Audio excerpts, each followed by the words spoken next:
La Cafetera es un programa de radio que se financia gracias a las aportaciones de los oyentes. Si te gusta el periodismo que defiende y sientes que te acompaña, hazte mecenas y ayúdanos. Infórmate en radiocable.com/mecenas. Buenos días, María, Pilar, Fernando, buenos días, Resistencia. Después de escucharos durante más de un año, por fin hemos decidido formar parte activa y aportar nuestro granito de arena. Queremos daros las gracias a vosotras, a Juancho, a Ainhoa, a Emilio, a Ana y a todas las personas que participan en la cafetera y que nos enseñan que un mundo más justo, más solidario, más comprometido y más humano es posible. Hablo en plural porque represento una familia de resistentes, de la que me siento cada día más orgulloso. Es en gran parte gracias a ellas que he decidido convertirnos en mecenas. Y por último, no me olvido de ti, hermanita. Tú me mostraste el camino y entre muchas otras cosas me descubriste la cafetera. A todos vosotros, muchísimas gracias.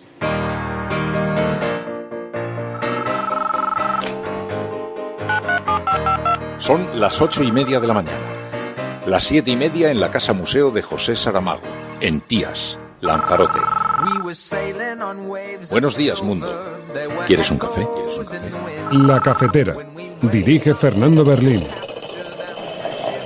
En el programa La Cafetera de Radio Cable. Una entrevista en Radio Cable. Durante 20 minutos en Radio Cable y dice todo lo que van a escuchar. Mañana en La Cafetera de Radio Cable. Radio Cable, que ha conseguido una auténtica primicia, ha entrevistado esta mañana y ha conseguido situar esa entrevista y lo que le ha dicho en los titulares. Con María Navarro y Pilar de la Peña.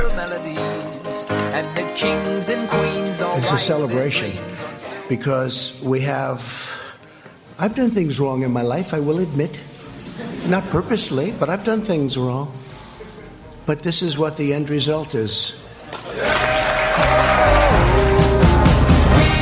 It's necessary to get the attention of the American people to say this is not true. And I don't need any lessons from anybody, especially the President of the United States, about dignity. En Argentina, el aborto es un delito. Es un extraño delito donde casi nunca se condena a ninguna mujer por aborto, pero donde todos sabemos que el aborto existe. ¿Cuál es el problema de que exista un delito de aborto? El problema es que todo aborto se vuelve clandestino. Y en la clandestinidad, el riesgo de vida y el riesgo de salud de la mujer se potencia.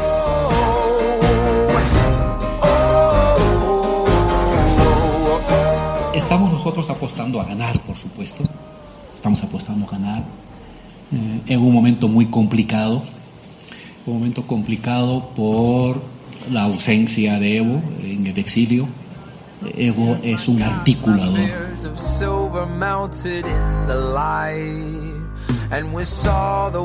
Nuestra voluntad sincera de dialogar y de acordar. Manifiesto mi voluntad de encabezar esa primera reunión de la Comisión Bilateral a lo largo del mes de febrero. El mediador van a ser los 47 millones de ciudadanos y ciudadanas que van a ser testigos de un diálogo franco, sincero, diáfano, en el que lógicamente van a conocer todas las propuestas y todos los pareceres y las posiciones. Hoy conocemos en un medio de comunicación el enésimo capítulo del affair Ábalos Delcy Rodríguez, que hoy se ha convertido en el affair Sánchez Delcy. Nosotros vamos a pedir la comparecencia urgente de Pedro Sánchez en el Congreso de los Diputados para que aclare todo lo que sepa de esta cuestión. Las 6 versiones de Ábalos y su posible implicación en esta llamada telefónica. Da la sensación en algunas ocasiones, cuando uno se acerca a algunos medios de comunicación, que la mentira se ha confundido con el periodismo. Y yo reivindico el buen periodismo. Reivindico el buen periodismo. Y eso es una mentira y es absolutamente falso. De todo esto tiene que originarse necesariamente un incremento de precios para el consumidor. Mi conclusión es que no. De lo que se trata en definitiva es del equilibrio en la cadena, de que productores, industria, distribución y evidentemente los consumidores lleguemos a una conclusión. Puede que en algún caso sí que lo sea, pero no me parece que deba ser una conclusión general. ¿Se imagina una sociedad con el veto parental? ¿Se imagina unos centros en los que no se pudiera decir a los niños que acosar está mal, que no se pudiera decir a las niñas, que se prevenga en violencias machistas que hay que denunciar en una sociedad en la que no se pudiera leer a Lorca porque fue asesinado por los padres políticos de esos señores de ahí, o que no se pudiera decir que Antonio Machado murió fuera de este país por un golpe de Estado. Esa es la sociedad que ellos quieren construir.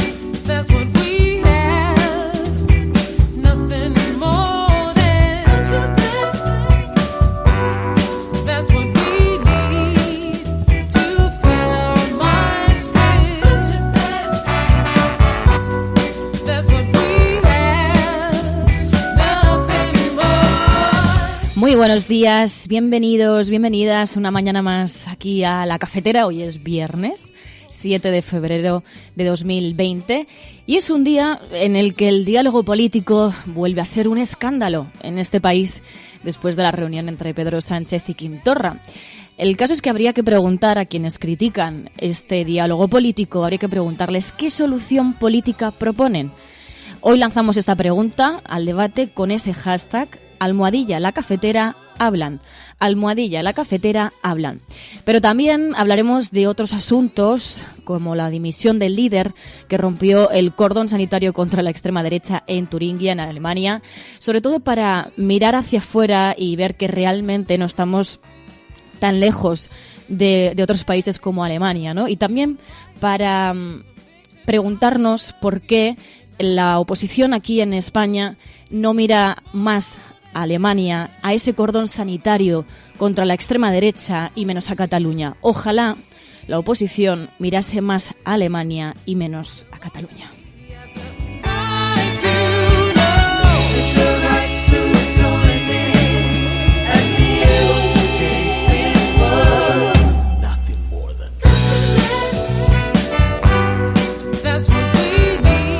Pero como cada viernes, también tenemos más cosas para el sosiego, para alejarnos un poquito más de esa actualidad frenética que vivimos cada día.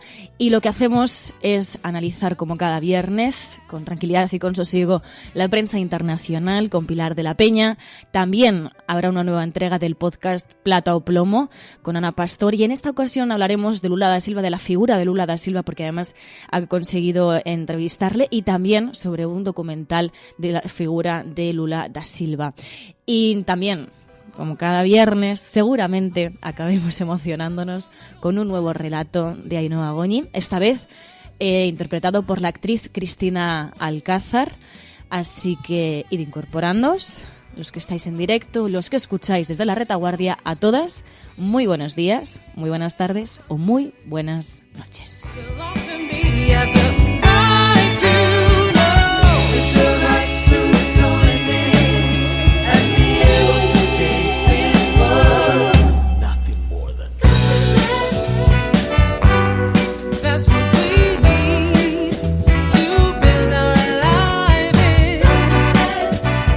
Y hay muchas maneras de participar en La Cafetera, como hace Gaizka por aquí, en el chat de Spreaker, que ha dicho: ya tienes buena voz, ¿cómo se nota los efectos del propóleo? Sí, ya tenemos buena voz, ya tenemos energía para seguir resistiendo. Y además, como decía, podéis comentar a través del chat de Spreaker, pero también tenemos un hashtag que es #LaCafeteraHablan. Con ese hashtag vamos a hacer trending topic el hashtag, y podemos comentar, ir debatiendo, analizando no solamente sobre el caso de Cataluña, también sobre todos los asuntos que vamos a tratar a lo largo del programa, porque hay muchísimas cosas por las que tenemos que ir pasando. Y antes de nada, hay que recordar que programas como este son posibles gracias a ese esfuerzo, a esas aportaciones de los mecenas, como Fernando, al que escuchábamos al principio en la apertura. Pero hay que dar las gracias a aquellas personas que están también en directo, que se han levantado pronto como cada mañana para estar aquí a partir de las 8:30. Tenemos por aquí a Elena Noruega, a Marta Viñes, a Hortens, Davierete, Ángel, Chesco Trillo, hacía bastante que no te veíamos por aquí, Pedro Quintana, Hilo también. Por aquí tenemos a José Mecuñat, que además es una de las personas que se encarga de hacer esa aplicación, la cafetera, que podéis encontrar en Android y en iOS, y es una de las personas que ha hecho para la Resistencia esta aplicación. También tenemos por aquí a Bandera Negra, a Eneco, muy buenos días. Por aquí Rubén, Angélica. Angélica además decía, bueno, también podría ser la cafetera Parlan. Bueno, vamos a ponerlo en castellano por si acaso, para que quede más claro. Pues nada, hechos los saludos y los agradecimientos, si os parece, comenzamos.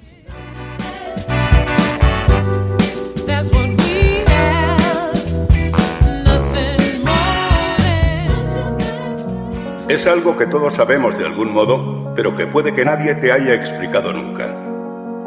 Si tú a tu hijo antes de una carrera le dices, te vas a caer, tú no vales para esto, ese niño se va a caer.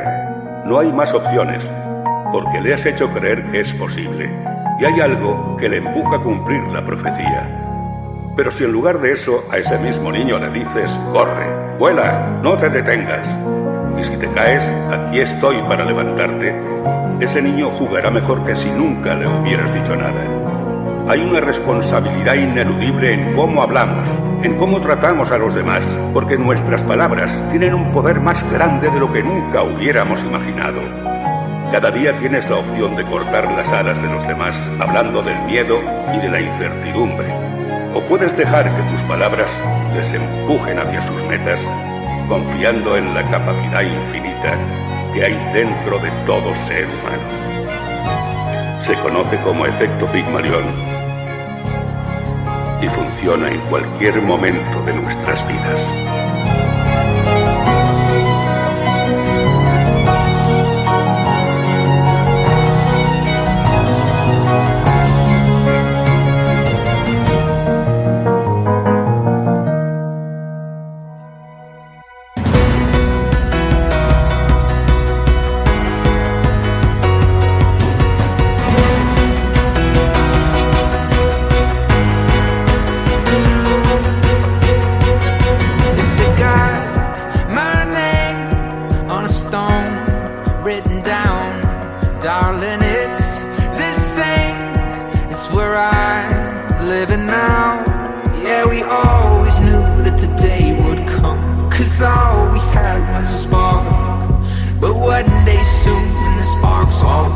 Nuestra voluntad sincera de dialogar y de acordar.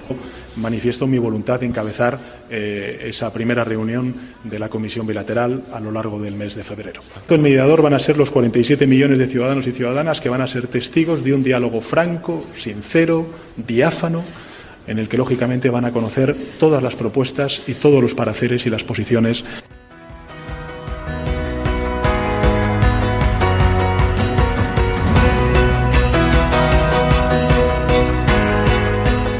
Pues así escuchábamos a Pedro Sánchez, que apostaba por el diálogo con Cataluña, lo hacía desde Cataluña y, como os podéis imaginar, ocupa todas las portadas. En el diario El País dicen Sánchez y Torra desbloquean el diálogo y encabezarán la mesa. El Gobierno ofrece traspasar competencias pendientes a la Generalitat, reducir litigios y mayor inversión.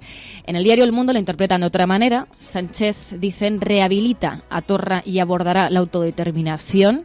Dicen, acepta formar ya este febrero la mesa de negociación con los independentistas y encabezarla junto al presidente inhabilitado. En la misma línea, el diario La Razón también recurre a la rehabilitación de Torra. Dice, Sánchez rehabilita a Torra, dice, asegura que la ley no basta para Cataluña en una inédita rueda de prensa. Y dicen, ofrece al presidente inhabilitado abrir la mesa de diálogo este mismo mes.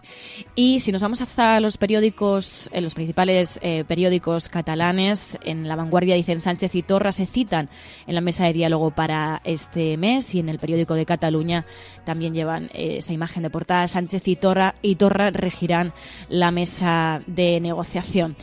Pero, como decíamos, también hay otros asuntos y en este caso la oposición, además de con el tema de Cataluña, que otro tema es uno de los temas más comentados en el discurso de la derecha, Venezuela. Pablo Casado, en concreto, exige que Sánchez aclare si habló con Delcy Rodríguez. Hoy conocemos en un medio de comunicación el enésimo capítulo del affair Ábalos-Delcy Rodríguez, que hoy se ha convertido en el affair Sánchez-Delcy. Por tanto, nosotros vamos a pedir la comparecencia urgente de Pedro Sánchez en el Congreso de los Diputados para que aclare todo lo que sepa de esta cuestión, las 6 versiones de Ábalos y su posible implicación en esta llamada telefónica.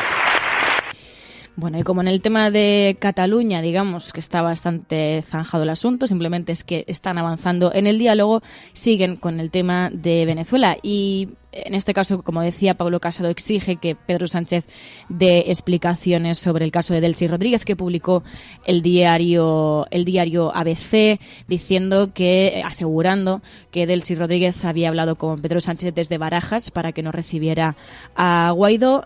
Y sobre esto le preguntaban también en la rueda de prensa que dio Pedro Sánchez desde Cataluña.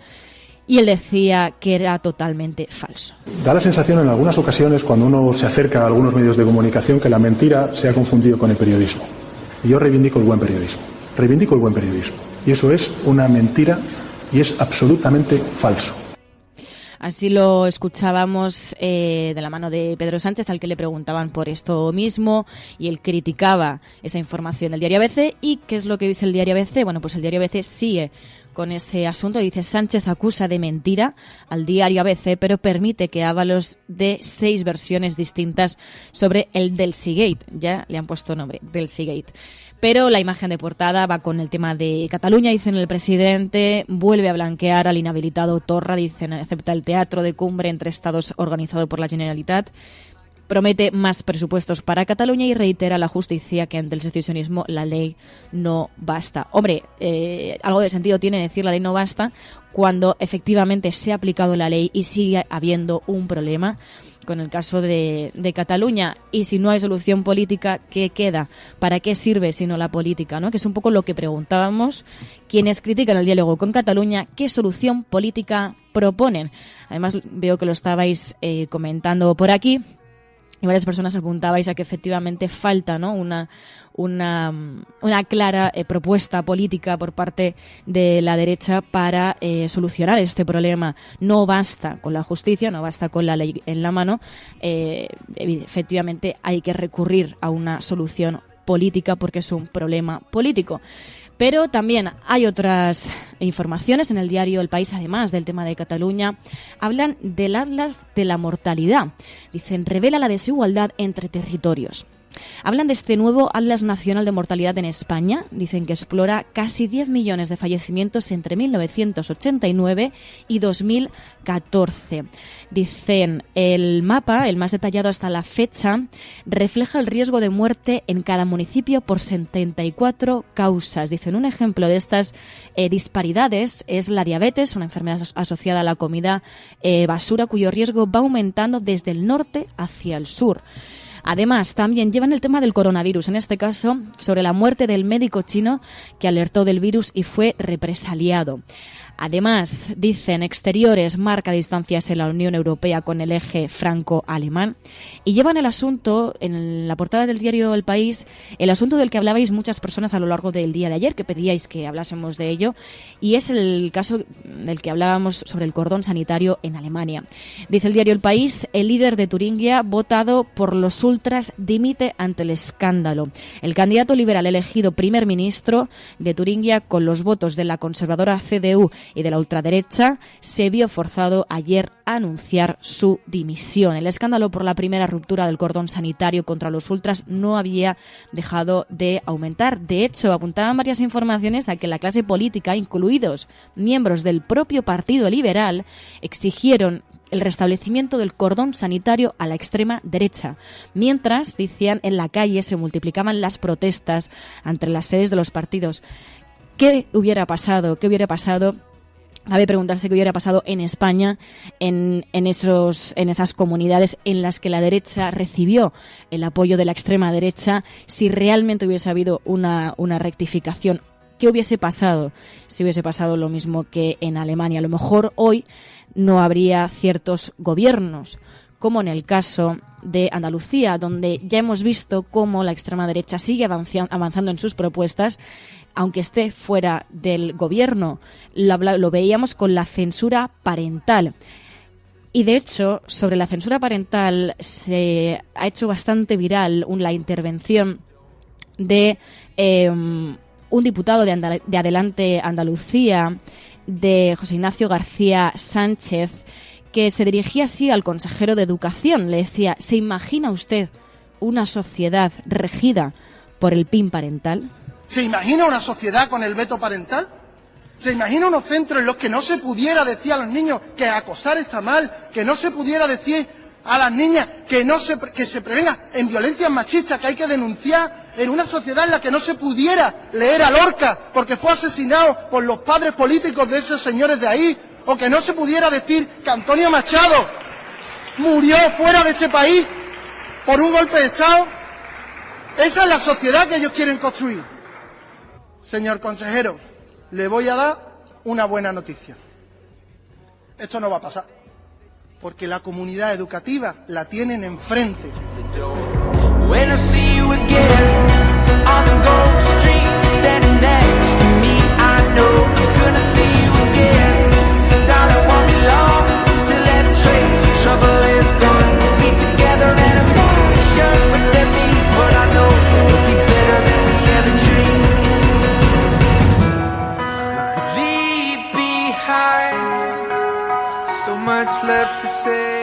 Y entre los otros asuntos que destacan las principales portadas, si nos vamos hasta el diario El Mundo, hablan del caso Villarejo. Anticorrupción considera que BBVA vulneró por sistema los controles durante 13 años.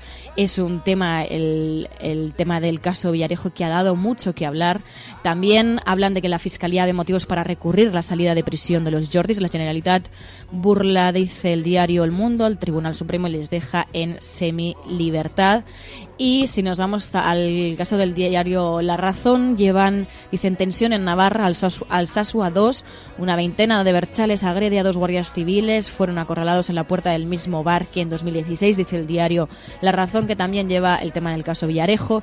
Y efectivamente, dice, Villarejo ofreció al BBVA técnicas de hostigamiento sostenido. Estos son los principales temas de las portadas de periódico, pero como decía, también hay otros asuntos, además hay también aquí en España, que están sobre la mesa. En concreto, los efectos de las protestas del sector agrario. Ayer hablaba el ministro de Agricultura, Luis Planas, que rechazaba subir los precios como solución para el campo. De todo esto tiene que originarse necesariamente un incremento de precios para el consumidor. Mi conclusión es que no. De lo que se trata, en definitiva, es del equilibrio en la cadena, de que productores, industria, distribución y, evidentemente, los consumidores llevemos a una conclusión. Puede que en algún caso sí que lo sea, pero no me parece que deba ser una conclusión generalizada. Esto decía el ministro de Agricultura. Sobre lo que hablábamos además hace unos 2 días, hablábamos de esa manifestación que está convocada para este fin de semana por al cumplirse 6 años de la tragedia del Tarajal. Bueno, pues ayer veíamos una protesta frente al Congreso de los Diputados por esos, como digo, después de 6 años de esa tragedia, en la que después de 6 años las familias siguen sin poder identificar a las víctimas. Lo decía el portavoz de esas protestas y hablaba de las demandas que tienen de cara al Congreso de los Diputados, de cara a los diputados, después de 6 años en el que todavía quedan muchos flecos de lo que sucedió.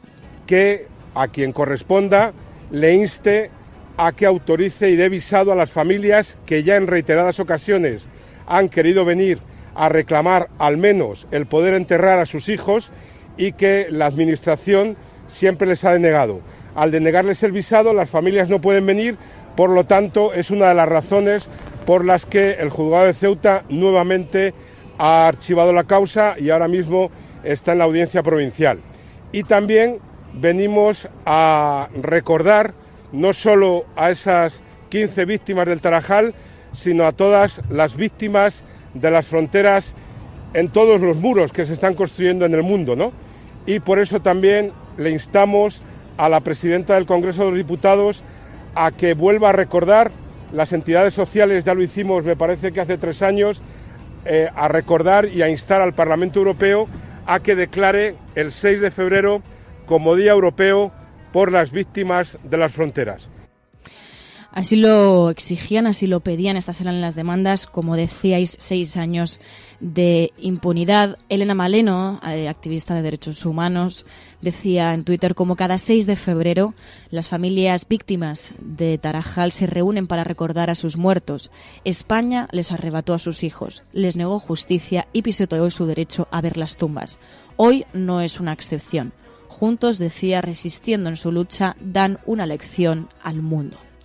Y así estamos, después de 6 años de lo que ocurrió, pidiendo todavía justicia, como decían y como escuchábamos por parte de ese portavoz de las protestas que hubo ayer frente al Congreso. También, si nos vamos al ámbito internacional, un asunto que, aunque sucede en Argentina, por desgracia es un asunto global, las restricciones al aborto. En este caso, Alberto Fernández, presidente de Argentina, ha anunciado que enviará un proyecto al Congreso para despenalizar el aborto. Y lo explicaba así. En la Argentina, el aborto es un delito. Es un extraño delito donde casi nunca se condena a ninguna mujer por aborto, pero donde todos sabemos que el aborto existe. ¿Cuál es el problema de que exista un delito de aborto? El problema es que todo aborto se vuelve clandestino. Y en la clandestinidad, el riesgo de vida y el riesgo de salud de la mujer se potencia. Y que haya que recordar esto en pleno 2020 debería hacernos reflexionar no solamente a las personas que viven en Argentina, sino al resto del mundo, porque al igual que tenemos un derecho, también podemos retroceder en derechos humanos como este. Además, también nos pedíais hablar también sobre lo que está sucediendo en Bolivia. Se están preparando para esas elecciones y escuchábamos en concreto en la apertura a Álvaro García Linera, ex vicepresidente número 2 de Evo Morales, y hablaba sobre la figura de Evo que no va a estar presente en estas, no va a estar tan presente en estas elecciones en Bolivia. Estamos nosotros apostando a ganar, por supuesto. Estamos apostando a ganar en un momento muy complicado, por la ausencia de Evo en el exilio. Evo es un articulador. La fuerza de Evo es fundamentalmente su capacidad de articular el campo con la ciudad, un sector social con otro. La definición gramsciana de subalternos es la división. Y solamente se unifican en Estado las clases subalternas. Pues eso logró Evo, esa unificación. Se hablaba de la figura de Evo Morales, como decimos, seguimos pendientes en los días previos a esas elecciones, pero sí hay un asunto a nivel internacional que sigue dando que hablar, es la figura de Donald Trump y su absolución en el impeachment. De hecho, él hablaba directamente de que era motivo de celebración y enseñaba la portada del Washington Post que decía Trump absuelto y decía, este es el resultado. It's a celebration because I've done things wrong in my life, I will admit. Not purposely, but I've done things wrong. But this is what the end result is. Esto ha sido muy comentado porque decían, parece mentira, ¿no?, que se haya sometido a un impeachment. Lo celebra, se siente bien, ¿no?, y saca pecho, ¿no?, de haber sido absuelto por ese impeachment. Pero también le preguntaban además a Nancy Pelosi sobre esa imagen que fue tan comentada, que se viralizó tanto, Y la presidenta de la Cámara de Representantes de los Estados Unidos, Nancy Pelosi, defendía este jueves su decisión de destrozar el discurso sobre el Estado de la Unión de Trump. Decía, no necesito lecciones de dignidad de Trump. He misrepresented all of that. It was necessary to get the attention of the American people to say this is not true and this is how it affects you. And I don't need any lessons from anybody, especially the President of the United States, about dignity. Especialmente por parte del presidente de Estados Unidos, así que efectivamente no se arrepentía de haber protagonizado esa imagen en la que mientras estaba hablando Donald Trump, por detrás se veía a Nancy Pelosi destrozando el discurso, una imagen que fue muy, muy, muy comentada. Pero también seguimos la pista sobre Siria. El enviado de la ONU habla de catástrofe humanitaria y pide que se frene esta situación. Más de 500.000 de personas huyen hacia la frontera turca por la ofensiva en Idlib. Y ayer conocíamos la información de que allí al menos 17 civiles murieron por los bombardeos. 2 niños estaban entre las víctimas del ataque. Así escuchábamos al enviado de la ONU que lo calificaba de catástrofe humanitaria. We are witnessing the humanitarian catastrophe that the Secretary General has warned of. We must stop now. So much left to say, but we'll have time, 'cause with forever there's another day. Leave behind, so much left to say, but we'll have time, 'cause with forever there's another day. When I see you again, on the gold street, standing next to me, I know I'm gonna see you again. Darling, won't be long till every trace of trouble is gone. We'll be together and I'm sure. Y antes de dar paso a lo que comentábamos, que como cada viernes analizamos la prensa internacional con Pilar de la Peña, hablamos en Plata o Plomo en ese podcast con Ana Pastor sobre contenidos audiovisuales y hablamos también con Ainhoa Goñi de esos relatos que nos trae y que nos emocionan cada viernes. Antes de eso, comentaba con el hashtag Almadía la Cafetera hablan. Isabel Aragón enviaba una información de última hora, en este caso lo comunicaba también el diario.es, y decía que Carlos García Juliá, uno de los asesinos de la matanza de Atocha, llega a España e ingresa en la cárcel de Soto del Real tras ser extraditado por Brasil, algo que va a ser bastante comentado a lo largo del día de hoy. Y sobre algo que también debería ser comentado, nos enviabais esa información que publicaba en Twitter María del Pozo de Amnistía Internacional y decía, sorpresa, un barco saudí parará el próximo sábado en el puerto de Bilbao. Se pregunta, ¿lleva armas? ¿Cuáles? ¿Y el destino? Dice, son 3 preguntas que en Amnistía no podemos contestar porque son secreto oficial. Sin embargo, dice, no pararemos hasta enterarnos. When I see you again, on the gold street, standing next to me, I know I'm gonna see you again.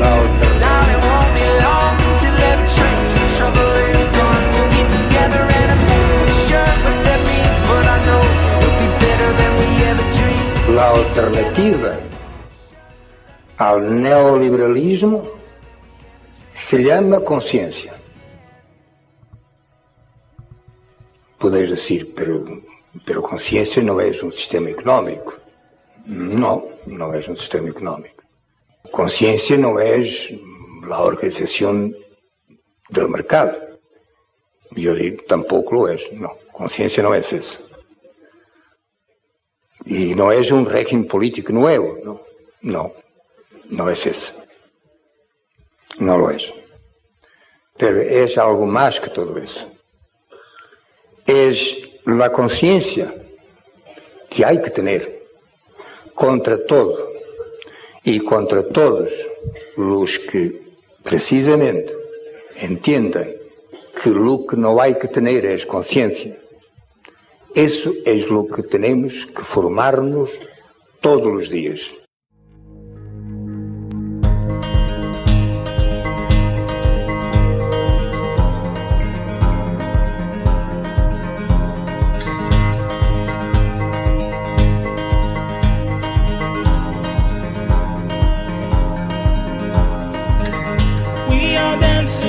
street corner, free men want to south. We watch a separate cross, heading further to New York while we burning in the heat. On the state route through the drought, the highway's melting down. Our tire seems to drown.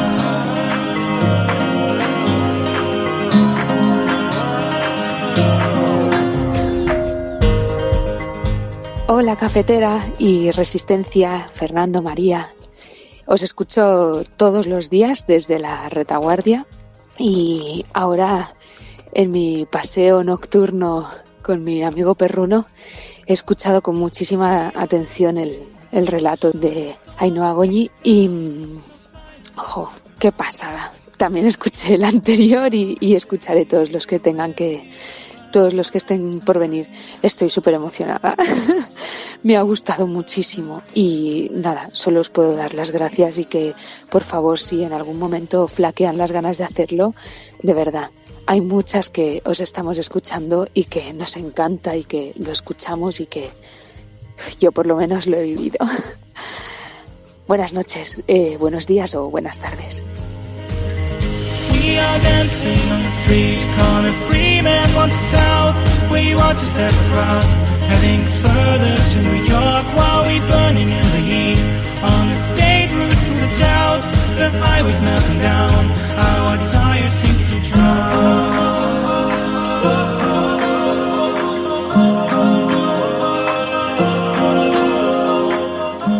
Pues estabais escuchando a Estel, oyente de la cafetera, con la que además yo creo que estamos muchos y muchas de acuerdo, esos relatos que emocionan cada viernes y que además yo creo que además de emocionar nos hacen reflexionar sobre el mundo que está por construir y creo que también en parte en esa construcción de un mundo mejor tienen un papel muy importante las emociones sobre las que tenemos que trabajar para empatizar con otras realidades que podrían ser perfectamente el día de mañana las nuestras. Como he dicho al principio del programa, vamos a analizar primero la prensa internacional con Pilar de la Peña. Nos va a hablar de los asuntos que han sido más comentados a nivel internacional, no solamente de otros países, sino también cuáles han sido los temas más comentados que han ocurrido en España, pero que han sido los más comentados también en la prensa internacional. Además, hablaremos de Lula da Silva, de la figura de Lula da Silva, de la situación en la que se encuentra y también del documental con Ana Pastor y terminaremos emocionándonos con un nuevo relato de Ainhoa Goñi, en este caso interpretado por la actriz Cristina Alcázar. Así que, si os parece, comenzamos. Podrán decir todos los periódicos del mundo lo que quieran.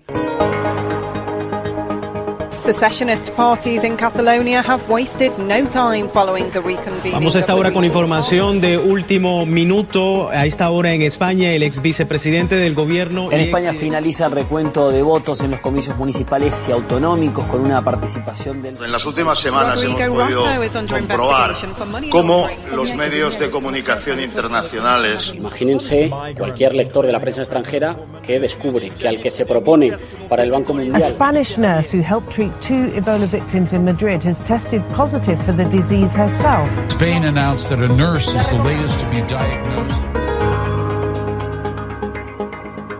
Bueno, ya sabéis que como cada semana repasamos de la mano de Pilar de la Peña la prensa internacional y la manera en la que han recogido noticias sobre nuestro país, la forma en la que han proyectado la imagen de España en el exterior. Pilar de la Peña, muy buenos días.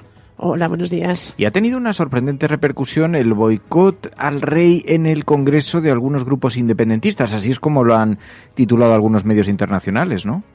Sí, la verdad es que para ser una inauguración de la legislatura que en principio no iba a tener demasiado recorrido en los medios internacionales, pues ha provocado artículos en Euronews, en Voice of America, en el Süddeutsche Zeitung alemán, en varios medios franceses, por estas imágenes del boicot de los independentistas al rey, a la presencia del rey, al rey Felipe. La mayoría de los medios se hacían eco de las declaraciones de Gabriel Rufián en general de los independentistas, porque destacaban que habían sido tanto los partidos independentistas catalanes como también el Bildu y el BNG, en sentido de Euskadi y de Galicia, y bueno, destacaban eso, ¿no? Esa especie de rechazo a la figura del rey, señalando que no le representaba y calificando de anacrónica la la monarquía. Algunos medios, también Euronews me parece, y Voice of America, destacaban que digamos Podemos, algunos diputados de Podemos también se habían negado a aplaudir el rey, que en este sentido pues se había evidenciado una cierta división, ¿no? Que la figura del rey pues había dejado de ser una figura que provocaba unanimidad y que al revés había provocado cierta división, aunque varios medios, desde Euronews a Süddeutsche Zeitung, por ejemplo, destacaban que en su discurso Felipe VI intentó apelar a la unidad y dio esta frase de España no puede ser el país de unos contra otros, sino que tiene que ser de todos para todos, pero sí resaltaban que en este momento concreto pues la figura del rey y la monarquía pues genera bastante, digamos, división y revuelo. También ha tenido mucho revuelo, ha provocado esa entrevista al gobernador del Banco de España donde sugería que no se debería revertir la reforma laboral, hablaba también del salario mínimo interprofesional. Sí, la verdad es que ha sido llamativo. Se trata de un perfil, de un personaje que ha sido bastante discreto. Sin embargo, en esta entrevista en el Financial Times, pues lanza un mensaje muy claro al gobierno en contra de cualquier reforma y de cualquier pues intento de cambiar algo de la reforma laboral, ¿no?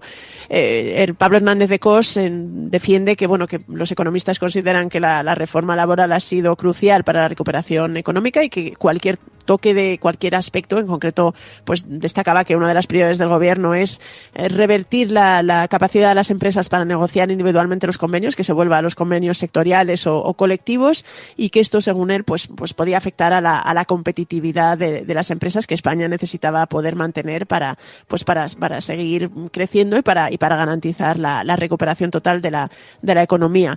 El Financial Times, es verdad que esto de la reforma laboral en buena parte de la prensa económica internacional pues le dan bastante crédito y consideran que ha sido uno de los aspectos que ha permitido a España recuperarse, aunque después de la formación del nuevo gobierno muchos medios señalaban que el nuevo gobierno de coalición pues llegaba con intención de al menos retocar varios aspectos, pero claramente este es uno de los toques de atención desde un medio tan importante como el Financial Times, ¿no? hacia el gobierno, como con ligeras píldoras de presión quizá para intentar advertirles de los riesgos de estos. También mencionaba el SMI, el aumento del salario mínimo interprofesional, señalaba que podía provocar pues algún tipo de consecuencias en el mercado laboral, que algunos trabajadores menos cualificados podrían verse afectados por él, pero en general, se esforzaba sobre todo y resaltaba sobre todo el temor que existe de lo que puede pasar con la reforma laboral.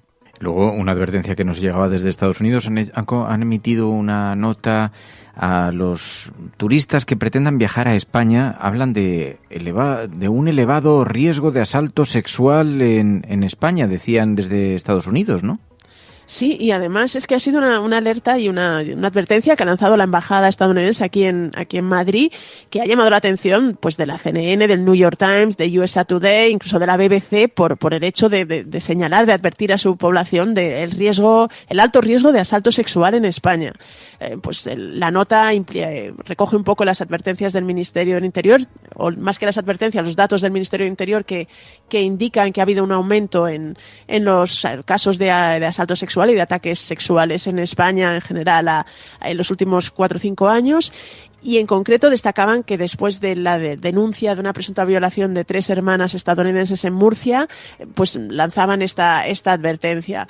Más allá de lo llamativo que es el hecho de que alertaban de este riesgo de asalto sexual en España, es que la embajada también quería señalar a sus ciudadanos que podían tener dificultades a la hora de manejarse en el sistema legal y en el sistema criminal de España, ¿no? Señalaba que había muchas diferencias con respecto a la norma en Estados Unidos, y en este sentido pues los medios resaltaban que había habido recientes sentencias que habían absuelto a grupos de hombres de los cargos de violación porque no había habido la violencia o la intimidación que se requiere en España para que un caso como este sea considerado violación. Y en este sentido señalaban esto, que el sistema legal pues podía ser complicado, entre comillas, para las posibles y las víctimas víctimas en potencia procedentes de Estados Unidos. Oye, esta ha sido una semana además que ha tenido el foco colocado sobre Estados Unidos por el proceso de impeachment a Donald Trump, también por el debate sobre el estado de la nación, que ha tenido una gran visibilidad, una gran repercusión. Sí, la verdad es que ha sido la portada en buena parte de la prensa mundial, ¿no? Tanto el discurso de la Unión, que ya lo comentamos esta semana, que fue muy llamativo y que, en fin, dejó muchas imágenes sorprendentes y que ha sido calificado además por toda la prensa como un meeting de campaña, ¿no? El lanzamiento de Donald Trump, si es que en algún momento ha dejado de estar en campaña, que es algo que también buena parte de los analistas señalan, ¿no? Parece que Donald Trump siempre está en campaña y en este sentido, casi desde que llegó a la presidencia lo ha sido. Pero es verdad que el discurso del Estado de la Unión, pues muchos lo interpretaron como una muestra más de refuerzo y de la defensa que hacía de sí mismo Donald Trump. Y luego, al día siguiente, que la votación en el Senado del impeachment, que le absolvía de los 2 cargos de los que estaba acusado, pues también ha sido portada en todos los medios. Ambas cosas han vuelto a evidenciar lo que ya hemos comentado, ¿no? La división cada vez más profunda y quizá más peligrosa que existe en el país, pero claramente ha sido una semana en la que Donald Trump ha copado las portadas y ha salido bastante reforzado. De hecho, ayer comentábamos este tuit que él mismo se ha sentido tan reforzado que en fin, un poco de forma irónica señalaba que podía quedarse para siempre. Veremos a ver qué sucede. Es verdad que la política norteamericana es una montaña rusa y cada día pasan cosas, pero realmente ha sido una semana positiva porque además hubo a principio de semana las primarias demócratas en Iowa, que tuvieron unos problemas enormes con las votaciones y que quedaron un tanto descafeinados los resultados y el impulso que suele generar esto para los candidatos demócratas. Así que de verdad realmente ha sido una semana redonda para Donald Trump. Pues Pilar de la Peña, gracias Pilar. A vosotros. La Cafetera y Neutral presentan Plata o Plomo. El mundo en series. En el Juego de Tronos, o ganas o mueres. Con Fernando Merlín y Ana Pastor. ¿Sabes dónde estás? Es una radio pirata. De la zona neutral. Nos recuerda un poco por qué luchamos. La noche es oscura y alberga horrores. La noche es oscura y alberga horrores. Nada cambia de golpe. Si estuvieras en una bañera que se calienta poco a poco, morirías hervida sin darte cuenta. Estamos juntos. Somos un trío. Nosotros vivimos románticamente juntos. Hola, habla con Walter White. Usted dijo que estaba casi muerto, ¿vale? Dijo que moriría en cualquier momento. Éramos capaces de ser y hacer todas esas cosas porque estábamos informados por grandes hombres reverenciados. Plata o plomo, el mundo en series, y hoy con la democracia en peligro. Ana Pastor, muy buenos días. Muy buenos días. Claro, has estado en estos días con Lula da Silva, el expresidente de Brasil, toda una personalidad, todo un icono para la izquierda mundial, en una entrevista que se va a emitir este fin de semana y nos pareció una ocasión fabulosa también para recuperar uno de los documentales que se han hecho precisamente sobre esto, que además ha sido un documental muy aclamado por la crítica. Pero en primer lugar, Ana Pastor,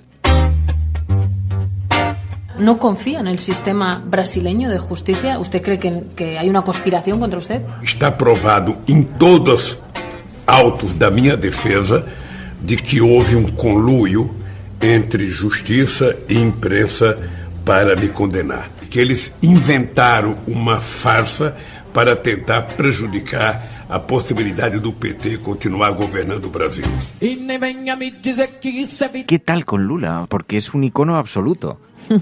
Sí, la verdad es que yo llevaba años queriendo hacer esta entrevista. En mitad de todas esas peticiones ocurre el proceso contra él, va a la cárcel. Estuvimos a punto de hacer la entrevista en la cárcel, pero a partir del 8 de noviembre salió, aunque todavía le quedan varios procesos.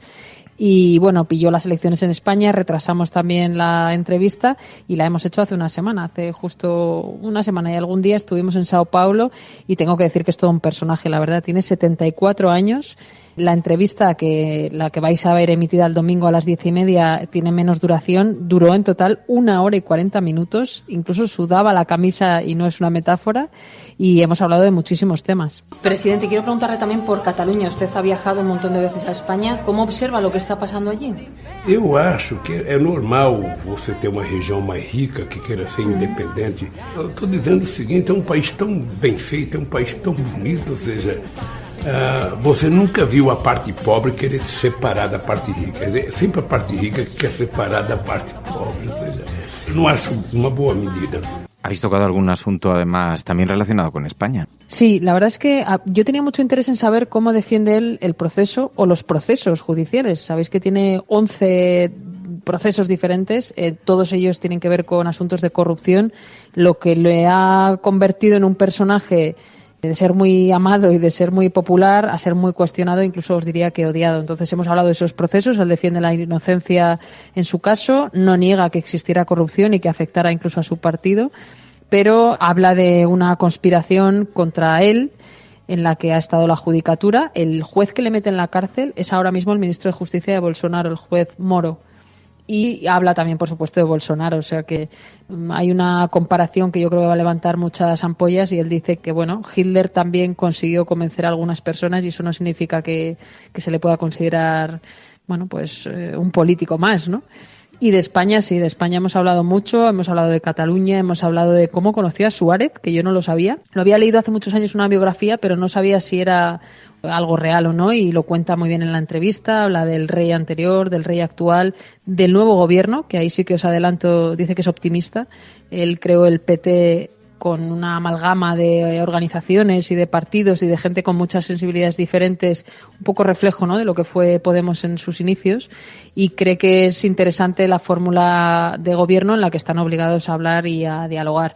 Y luego hemos tocado temas que no estaban en la agenda cuando él era presidente, como el feminismo, como el cambio climático, que desde luego en Brasil también son temazos. Claro, a Lula da Silva también lo observamos como una de las primeras víctimas de la guerra jurídica, de la guerra judicial contra la izquierda, contra los progresistas en Latinoamérica, toda esta lawfare que se está desarrollando en otros países, y el gobierno de Lula da Silva siempre se ha mostrado como un escaparate de eso, de lo que estaba sucediendo. ¿Él cómo le viste de ánimo? Porque está dispuesto a la batalla política.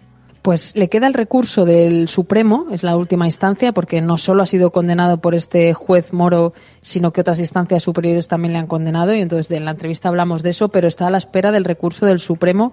Él tiene claro que ve una operación para que el PT, el Partido de los Trabajadores, no gobernara en Brasil, y cree que, bueno, que todavía le queda la opción del Supremo para no ser inhabilitado y desde luego no ser condenado. Contó una cosa en la entrevista que yo no me imaginaba, ¿no? Cuando pensamos en Brasil, no sé, Fer, si te pasa a ti, piensas en un país multirracial, multicultural, ¿no? Esa es la idea que... Sí, completamente, sí. Pues él cuenta una cosa en la entrevista, y también la periodista Nayara Galarraga, que es la corresponsal del País, que hasta la llegada de Lula, los negros y los mestizos no solo no eran visibles, sino que no tenían espacios públicos en lugares como la universidad o los aviones. Cuando él incorpora a través de las leyes y las cuotas a ese grupo de gente, muy numeroso en Brasil, lógicamente, pues los blancos, ni siquiera los ricos, los blancos, empiezan a sentirse amenazados de ver cómo sus hijos comparten espacios públicos y ellos mismos con gente de otra raza, ¿no?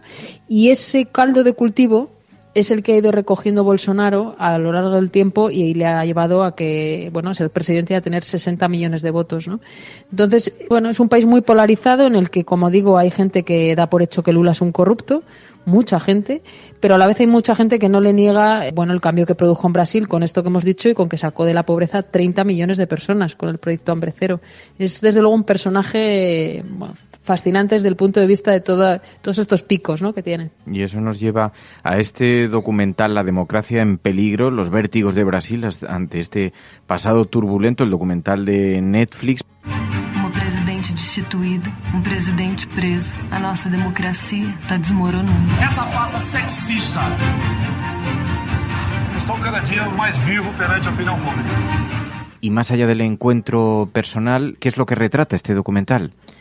Pues este documental, que salió a lo largo de 2019, es una visión desde dentro de todo esto, de lo que estamos hablando en la parte política y judicial. Petra Costa, que es una chica muy joven, se empotró con el equipo de Dilma Rousseff cuando Dilma era todavía presidenta y antes del impeachment, y vive desde dentro cada uno de los pasos que da la derecha y la ultraderecha para derribarla. Y también está con Lula en sus últimos días como presidente y al lado de Dilma Rousseff. Y es increíble porque te diría que es una carta de amor a la izquierda brasileña y una carta de desilusión por otra parte, ¿no? Cuando empiezan a saltar los casos de corrupción. Y luego ella, que creo que es un personaje muy interesante, ojalá algún día, que sé que Pilar del Río la conoce y tiene una buena relación. Sí, tiene una relación muy estrecha. Pues me gustaría que algún día pudiéramos hablar con ella porque ella misma tiene una historia personal increíble. Sus abuelos eran gente con mucho dinero en Brasil, muy conservadora y que, bueno, en la época de la dictadura, digamos que tuvieron un papel cercano al poder. Y sin embargo, sus padres fueron torturados y pertenecen a una generación muy reivindicativa de izquierdas que luchó por la democracia en Brasil. Y esa familia, a día de hoy, se ha dividido de nuevo entre los que apoyan a Bolsonaro y le han votado y quienes siguen creyendo que el PT, Dilma, Lula son la referencia de la izquierda en Brasil. Y entonces para ella es como vivir en un mundo, pues eso, muy dividido y muy polarizado, que al final es lo que está Brasil y, como me dice a mí Lula en la entrevista, y no solo Brasil. Fíjate que algunas de las críticas que he leído sobre este documental, yo no lo he visto todavía, tomo tu recomendación y lo voy a ver en cuanto pueda, pero algunas de las críticas dicen que la historia nace inacabada, que todas las historias necesitan un final, pero que esta nace incompleta, y no por el trabajo de la cineasta, que además parece que ha sido ovacionada en festivales como Sundance y ha tenido muy buena acogida, sino porque la misma historia, bueno, va creciendo también por el periplo judicial del propio ex juez Sergio Moro, que tiene también su recorrido judicial. De alguna manera, el vértigo que siente la sociedad brasileña, ¿a ti te da la impresión de que se queda abierto? No, fíjate, creo que además su paso por los Oscar y, como decías, por festivales importantes, hace que el tema, siendo un tema muy de Brasil, de la política de Brasil, te permita sentirte identificado o metido en él, seas de donde seas. El nombre propio, ¿no? La democracia en peligro, te indica de lo que está hablando, más allá de que sea Brasil o cualquier otro lugar. Pero es bastante inquietante cómo en las estructuras de poder, que Brasil tuvo una dictadura hace no tanto y consiguió Lula, después de muchos intentos, ganar las elecciones, ha vuelto una generación, bueno, Bolsonaro, que eso lo dice Lula en la entrevista y sale en el documental, cuando toma posesión y cuando Dilma sale por el impeachment, dedica el discurso Bolsonaro al mayor torturador que hay en Brasil, que por cierto torturó a la misma Dilma Rousseff. Eso es un tipo que es el presidente del gobierno. Imaginaros aquí que el presidente del gobierno de España citase como gran referencia a Billy el Niño. Eso, claro, allí en la izquierda es muy, muy llamativo. Pero te ayuda a entender cómo se va colando, pues por el tema de las fake news, los evangélicos, la religión, ese mundo tan conservador y tan poderoso en algunos lugares. Podría ser Brasil y podría ser cualquier otro lugar. Y se va colando en las instituciones. Y sobre el documental dicen que está muy bien conducido, que no es una sucesión de acontecimientos, que tiene una trama fantástica, que aguantaría incluso muchas temporadas en Netflix, que digamos que como estructura está muy bien logrado, que hay buenos, hay malos, hay traidores, vuelcos, en una trama muy bien trazada. ¿Lo percibes así? ¿Te da la impresión? Totalmente, totalmente. Hay una figura desconocida seguramente para mucha gente que nos esté escuchando, que es Temer. Fue el vicepresidente de Dilma Rousseff porque tuvieron que hacer un acuerdo de coalición. Pensemos en cualquier coalición, en cualquier acuerdo de coalición. Y Temer terminó salpicado por un escándalo, pero sobre todo terminó traicionando al Partido de los Trabajadores, ¿no? Sí, me vale para cualquier temporada de cualquier serie alargada. Y, por cierto, hay una serie en Netflix brasileña que se llama O Mecanismo, que trata de la corrupción en Brasil, que es también muy interesante, que no ha gustado tanto como este documental a los equipos del Partido de los Trabajadores, pero que yo creo que también es complementaria. Hay que reconocer que la visión que tiene Petra Costa no es anti-Lula ni anti-Dilma Rousseff, a pesar de que introduce los temas de la corrupción también, pero desde luego de lo que no es de Bolsonaro. La democracia en peligro, estos vértigos de Brasil ante el pasado turbulento, la historia del PT, de Lula, estos últimos avatares, los últimos años, es un documental muy interesante que nos recomienda Ana Pastor, pero es verdad, si tenéis la oportunidad, si escucháis este espacio antes del domingo, tenéis la oportunidad de ver la entrevista de Ana Pastor con Lula, Ignacio da Silva, y de lo contrario siempre se puede buscar en internet, en diferentes plataformas. Gracias, Ana Pastor.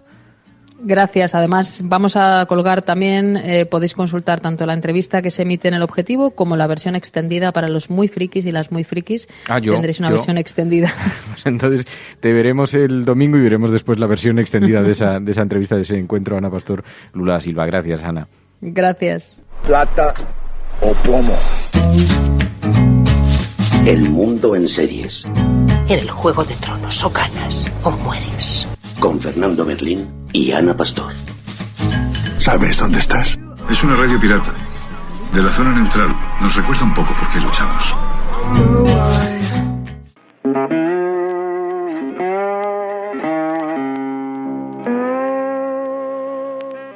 La Cafetera presenta Viernes de Cuento. Los relatos de Ainhoa Goñi.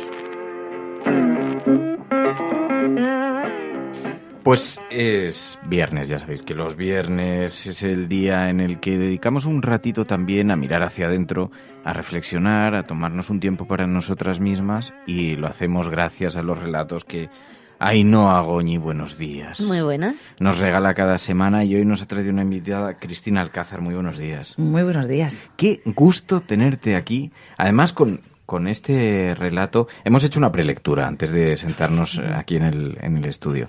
Y entonces se le ha caído una lagrimita. Ya, es que a veces me emociono, fíjate, sin controlar.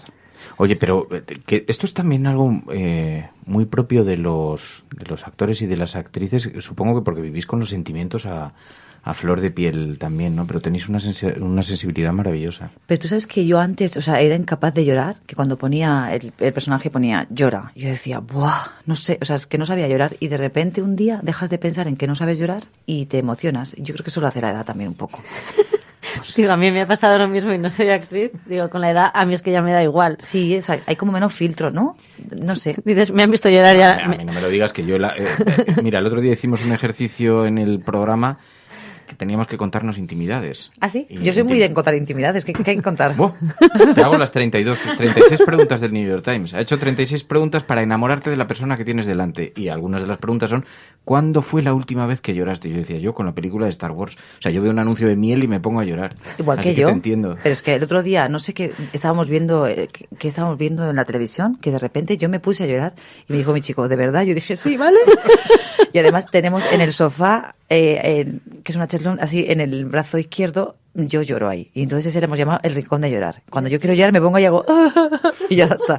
Pero además que me emociono con cosas muy absurdas. Bueno, en este caso tiene sentido que te emociones porque también el relato de Ainhoa Goñi esta semana... Claro, yo no sé si hacemos muy bien, Ainhoa, en desvelar, adelantar tanto el contenido del relato porque se pierde parte de la magia que se siente al escucharlo como se desvela. No, mejor que no. Simplemente yo diría que es sobre la importancia de la familia en muchos casos, cómo la familia se construye a veces en cuatro paredes y cómo las cosas pueden cambiar, pero la parte del amor, los sentimientos se mantienen y cómo hay que seguir construyendo. Que pase lo que pase en la vida, todos hemos pasado buenos y malos momentos, hay que tirar adelante, seguir y, como digo yo, volver a construirte. Y la voz hoy para este relato la pone Cristina Alcázar, que es una actriz muy polifacética. A mí me ha sorprendido que haces un montón de cosas. Acabas de terminar una serie para una plataforma, una miniserie que se está rodando en Madrid. Se ha rodado en Madrid, en Jerez de la Frontera, en Tenerife y ya está. Y es para una plataforma que se va a estrenar dentro de algunas semanas, ya veremos. No sabemos cuándo. Bueno, pero cuando se estrene tenemos que hablar, porque además aquí tenemos una sección de series y de documentales, o sea que te tienes que venir a contarnos toda la experiencia. Por cierto, dirigí un documental también. ¿También hiciste un documental? Sí, lo dirigí. Se llama Piensa, observa y respira. Yo cuando quieras te lo dejo. Pero no te quepa duda. Además somos coleccionistas de documentales. ¿Ah, sí? Pues este es muy bonito. Yo hice un documental porque quería contar el trabajo que hacía una asociación de la que yo soy madrina, Asociación Alfa. Y lo que hice fue grabar el proceso de creación de un musical con actores discapacitados y actores profesionales para ver dónde estaba la diferencia, la discapacidad. Y entonces descubres que la discapacidad está en los ojos de quien la ve, no el que la tiene. Claro, porque tienen límites, hay una cosa como hay sitios donde no llegan, pero donde llegan es una maravilla. Pero eres hasta maestra de actores, profesora de actores, en escuelas, pero también profesionales, también. Sí, un poco como me llaman para que les dé un poco les saque un poco de la zona de confort donde están. Es que nos pasa mucho a los actores que de repente estamos en un sitio como muy cómodo, donde nos sentimos muy cómodos, donde además muchas veces nos quieren siempre en ese mismo sitio, y entonces llega un momento que dices, vale, pero yo quiero hacer otras cosas, y entonces de repente no sabes cómo salir, y ahí está Cristina. Oye, yo la invitaría también a hacer un fin de semana así intensivo con los oyentes o cualquier día de estos. De hecho, voy el 15 de febrero voy a Barcelona a Complot Escénic a hacer un curso intensivo de 8 horas y me vengo. Pero dice Ainhoa, hacer algo con los oyentes. Es que tú además en Radio Nacional hay un programa en el que haces, en el programa La Sala, donde haces también un ejercicio para con la audiencia. Sí. Hago actuación para los oyentes, sí. Para que aprendan a actuar los propios oyentes. Pero es que esto me parece, es el programa de Daniel Galindo. Sí. Y es un planazo. Y lo que les proponen son juegos y actorales, claro, ¿no? O sea, los juegos que hacemos nosotros muchas veces para entrar a las escenas o para calentar, esto los hacemos. Y es divertidísimo, porque además haces como, ¿y esto? ¿Y esto qué es? Pero también eres productora de teatro, también diriges teatro y estás ahora dirigiendo y produciendo una obra de teatro musical infantil. Sí, porque mira, como buena empresaria... el año pasado aprendí que a lo mejor no hay que hacer espectáculos que yo quiero hacer, sino espectáculos que se puedan vender. Y entonces pensé, ¿comedia o infantil? Y esta vez he hecho comedia e infantil, las dos cosas. Es verdad que nos ha adelantado además el tema y no puede estar como más en la vida real, en lo actual y en las cosas que necesitan realmente los niños, ¿no? Sí, lo que necesitan oír. La obra de teatro se llama Yo voy conmigo. Se puede buscar información a través de la web porque vais a actuar en diferentes lugares de España, ya estáis en gira. Yo cuando vengáis a Madrid yo quiero ir con mi hijo porque el argumento es absolutamente maravilloso y tiene que ver con el respeto a uno mismo y las exigencias de los demás, ¿no? Pero contado a través de los ojos de una niña. De una niña de 11 años que se llama Sol, que es una niña muy especial porque tiene pájaros en la cabeza, toca el ukelele, habla muchísimo, tiene pecas, coletas, gafas, viste diferente y le gusta a un niño que se llama Martín, pero Martín no le mira. Y entonces una de sus amigas le dice, es que a Martín no te mira porque llevas coletas y no le gustan niñas con coletas. Y entonces ella se quita las coletas. Y entonces Martín sigue sin mirarle. Y entonces otra amiga le dice, no, pero es que no le gustan las niñas que llevan gafas. Y ella se quita las gafas. Entonces ella como se va despojando de las cosas, se quita las pecas, se le van yendo los pájaros de la cabeza, se quita las alas. Y entonces cuando ella deja de ser ella, Martín le mira. Y entonces lo bonito del cuento es que de repente ella se hace consciente de que Martín no ha mirado a Sol, ha mirado a una que no era ella. Y entonces ella prefiere irse con ella y por eso el título de Yo voy conmigo. Es muy bonito. Que es muy bonito, es muy educativo y nos... Sí, además es que en este momento que hay tanta violencia en las escuelas y todo esto, yo creo que lo que hacemos es como abordar el bullying tan famoso, pero desde el amor, que es el amor propio, el respeto a los demás... cada uno es como es, ¿no? Poder ser distintos, sí, quererte igualmente. Y yo creo que lo hacemos, yo creo que se ataca, porque a mí esta cosa de mostrar las violencias en los medios de comunicación, yo creo que eso no hace absolutamente nada. Yo soy de las que es casi mejor, o sea, no por tapar. Es que yo creo que si se muestra lo que hacen es que quieren ser héroes también y salir y aparecer, porque además todo el mundo quiere aparecer en las redes. Y luego hay una cosa ahora que yo antes, cuando era tengo 41 años, y cuando yo era pequeñita, pues yo tenía, cuando yo tendría 11 años, pues yo tendría los amigos del colegio, los del gimnasio, porque yo hacía gimnasia rítmica de competición, y los fines de semana mis primos, que eran mis amigos. Y yo entonces, a los que le tenían que gustar era a ellos. Pero es que ahora con las redes sociales tienes que gustar a muchas personas. O sea, es que el abanico, o sea, ahora que tengo primas que tienen 14 años y tienen 1.500 amigos. Entonces, si tienes 1.500 amigos, gustarle a 1.500 amigos es muy complicado. No es un momento como muy complicado. Sí, que no te critiquen, ¿no? En público y más hoy en día con temas de niños. Muchas veces es que, o sea, eres tú o quien quieres que sea, ¿no? Bueno, y además a nosotras nos pasa mucho, ¿no? Que muchas veces a las personas más mayorcitas nos pasa que no sabemos a veces si llevamos nuestro propio bolis o el boli de mi madre o de mi padre o de mi pareja o de... ¿no? Es un poco complicado. Bueno, pues ella es maravillosa, ella es Cristina Alcázar, Ainhoa Goñi, que nos trae este fantástico regalo cada semana. Estabas pensando cosas cuando decía yo esto. ¿En qué pensabas? No, pensaba que tienes mucha razón, que somos muy poco conscientes y que vivimos más vidas ajenas que nuestra propia vida. Tenemos más puesta la mirada en lo que significa, lo que hacemos para los demás, que para nosotros mismos. Nos cuidamos poco. Por eso creo que no sé si le va a gustar más a mi hijo tu obra o me va a gustar a mí. Yo en serio... Creo que me va a gustar más, o sea, que me va a gustar igualmente a mí, no voy a decir más, pero que me va a gustar mucho también. Tengo muchas ganas de verla. Y el mensaje es muy bonito. De hecho, cuando luego las madres vienen, porque luego los chicos salen y están ahí esperando que los niños se hagan fotos con ellos y poder tocar a los personajes, las madres dicen muchas gracias por este mensaje tan necesario. Es que yo creo que es un mensaje necesario. Y luego tú ves y ves la función y no es una función innovadora, porque no sé cuánto, no baja un helicóptero, no hacemos, o sea, es una cosa como muy, la historia ya es, y vamos, una niña con un ukelele toca, canta, además no sabéis la protagonista cómo es, os va a encantar. Bueno, todo el reparto es maravilloso. Y yo creo que es necesario este mensajito. Bueno, pues ya sabéis, hoy es viernes y ahora en los próximos minutos se va a abrir un tiempo para que dejéis lo que estáis haciendo. Algunos de vosotros estaréis trabajando a esta hora, otros estaréis escuchando en algún apartamento, expatriados fuera de vuestro país. Que dejéis lo que estáis haciendo, que os sentéis. Si podéis con unos auriculares, que cerréis los ojos y os sumerjáis en el universo de Ainhoa Agoñi con este relato a través de la voz de Cristina Alcázar. Cristina Alcázar, gracias de corazón por prestarte, por venirte. A vosotros, ha sido un placer. Bueno, vamos a dar las gracias a Pachi Freites, ¿no? Sí.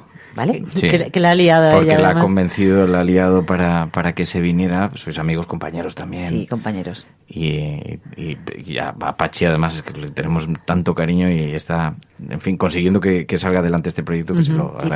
Sí, es el que hace toda la gestión, ella que sabe tanto de producción, todas las llamadas, les convence. Claro. Bueno, a mí tampoco tardó mucho en convencerme. Yo dije, venga, sí que quiero. Porque es bueno. Bueno, pues vamos si quieres. Yo me enredo enseguida, quiero que lo sepas, ¿vale? O sea, podemos estar hablando media hora, porque no se me acaba la conversación nunca. Hogar, de Ainhoa Agoñi, con la voz de Cristina Alcázar.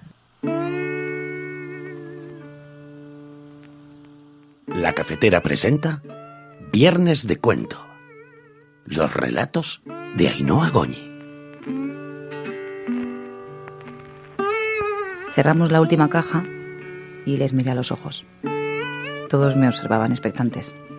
Necesitaban que yo les dijese qué debían hacer. Hoy empezábamos una nueva vida. Recordé cuando compramos esta casa hace 15 años, cuando Mario y yo decidimos que estaríamos juntos y que ahí empezaba la segunda parte de nuestra aventura. Justo cuando nos liamos la manta a la cabeza y decidimos que nosotros valíamos la pena, antes de que los nanos fuesen incluso parte de nuestros planes. Y así empezamos a construir nuestro hogar, nuestro refugio, nuestro templo sagrado en el que resguardarnos de un día duro, de una mala semana, de una mala noticia. Construimos nuestro fuerte poco a poco y mientras nosotros nos adaptábamos y crecíamos juntos, él se moldeaba y se adaptaba a nuestra vida, a nuestra forma de ser. Lo hicimos nuestro. Supimos desde el principio que lucharíamos juntos contra el mundo desde esta pequeña cueva. Y pintamos las paredes de colores. Y soñamos tonterías que nunca hicimos. Y fuimos amueblando poco a poco nuestra historia y nuestras paredes. Cada año, una habitación. Cada problema lo tapábamos con un color. Cada obstáculo superado lo celebrábamos colocando una lámpara o unas cortinas. Y así fuimos creciendo y dando color a nuestras vidas. Salí del salón y fui rozando cada milímetro del pasillo con la yema de los dedos, hasta llegar al mundo rosa de Marta. Me inundaron sus olores como el primer día en el que ella llegó a nuestras vidas. Llorona e insistente, cabezota como su padre. Volví a oler los polos de talco y sus camisetas manchadas de putito. Recordé nuestras noches en vela, nuestras miradas de amor en el silencio de la noche. Y de repente vi el rincón en el que ella había dibujado con ceras lo que aseguró que era un sol que la protegía de los monstruos por la noche. Yo decidí no borrarlo. Y para ella fue su primera gran victoria. Oí el ruido de la casa de muñecas y vi su primera sonrisa mellada cuando descubrió que el ratoncito Pérez había venido a verla aquella noche de febrero. La vi crecer en unos segundos. Qué rápido pasa el tiempo cuando se es feliz. Cerré la puerta tras de mí. Marta había madurado de golpe y su infancia se quedaría congelada para siempre en aquella habitación. Seguí andando y empujé la puerta de mi pequeño guerrillero, de mi mago sin chistera, del saltador imbatible. Su mesita de noche me miraba insolente. Estaba casi destrozada. Tal y como quedó el día en el que Pablo descubrió que incluso a los niños les afecta la gravedad, aunque lleven una capa voladora. Allí se hizo su primera cicatriz en la barbilla. Miré el amarillo de las paredes y le vi otra vez disfrazado de mariposa, con esos pantalones de raso dorado y esas alitas con lunares que apenas me permitían distinguirle de la pared. Y cómo se enfadó cuando me empeñé en que se pusiese zapatos. Cerré la puerta. Miré a Mario otra vez. Me miraba con amor, con esos ojos que me hicieron enamorarme de él el primer día. Me miraba con admiración, como si yo, en vez de cerrar una puerta a nuestro pasado, hubiese derribado un muro de piedra con mis propias manos. Juntos empezábamos hoy una nueva vida. Empezábamos otra vez. Empezábamos otra vez, pero sin nada, porque hacía ya tiempo que nos habían quitado todo, hasta la dignidad. Nuestro hogar ya no era nuestro, a pesar de que nuestros vecinos desde la calle gritaban que esa casa era nuestra, que nosotros no teníamos nada más en la vida y que esos acumuladores de pisos sin corazón no tenían razón. La decisión la tomaron por nosotros un ordenador y 2 señores con corbata. Esa máquina sin sentimientos les alertó de que nos habíamos quedado sin trabajo, sin dinero y sin esperanza. Esos hombres cambiaron la propiedad de las cosas, señalaron una montaña de papeles llenos de números rojos y firmaron nuestra partida, nuestra marcha, nuestra derrota. Sentí frío. Empujé la última caja con las manos. Esa la llevaría yo. Esas 6 paredes de cartón protegían 5 hojas selladas y firmadas. Eran las escrituras de nuestra casa. Mis hijos, a pesar de la edad, jamás olvidarán lo que ha pasado. Yo no quiero que lo hagan. Hoy empieza otra batalla, otra lucha y otra forma de sonreír. Hoy tendremos otras victorias. Seremos felices por cosas distintas y sé que nuestros logros serán otros. Pero me llevo esos papeles porque no quiero que los niños olviden que las cosas pueden salir mal, a pesar del esfuerzo. Porque quiero que no olviden que deben seguir siempre adelante. Siempre. Les voy a enseñar a levantarse con dignidad cada mañana, a buscar otros sueños, ya que lo que posees jamás marca quién eres o cómo debes comportarte. Sé que vamos a reconstruir nuestra vida, sé que estaremos unidos, sé que lo más importante no voy a perderlo nunca, porque ahora sé que nuestra vida es mucho más que esas 4 paredes. Dejé una nota antes de salir. La escondí en un cajón de la cocina esperando que alguien algún día la encuentre. Quería pasar el testigo al siguiente que viniese buscando un sueño, un refugio, su hogar. La nota decía así: sé que para mí ya no hay esperanza, sé que esta casa ya no me pertenece, sé que mi hogar ahora tiene otro dueño, sé que no volveré. Se me parte el alma, pero daría lo que me queda, que no es mucho, para que tú no tengas que irte así, para que estas paredes protejan de verdad a los que las llenéis otra vez de vida, para que no tengas que luchar por defenderla. Porque el hogar no se abandona, el refugio no se deja. Hoy sé que la noche es fría, las calles no tienen alma y los papeles no tienen valor. Cuida cada sueño.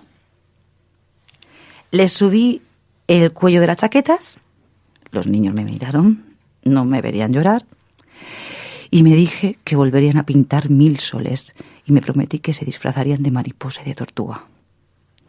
Les sonreí y les agarré las manos. Noté que algo se me clavaba mientras Marta me miraba intensamente. Ella también llevaba su tesoro más preciado. Bajé la mirada y vi una cera amarilla entre sus dedos.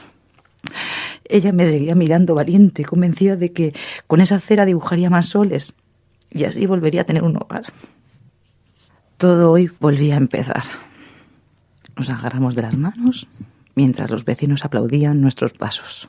Pasos firmes, decididos, pasos propios de quien sabe que hincar la rodilla nunca, nunca más será una opción.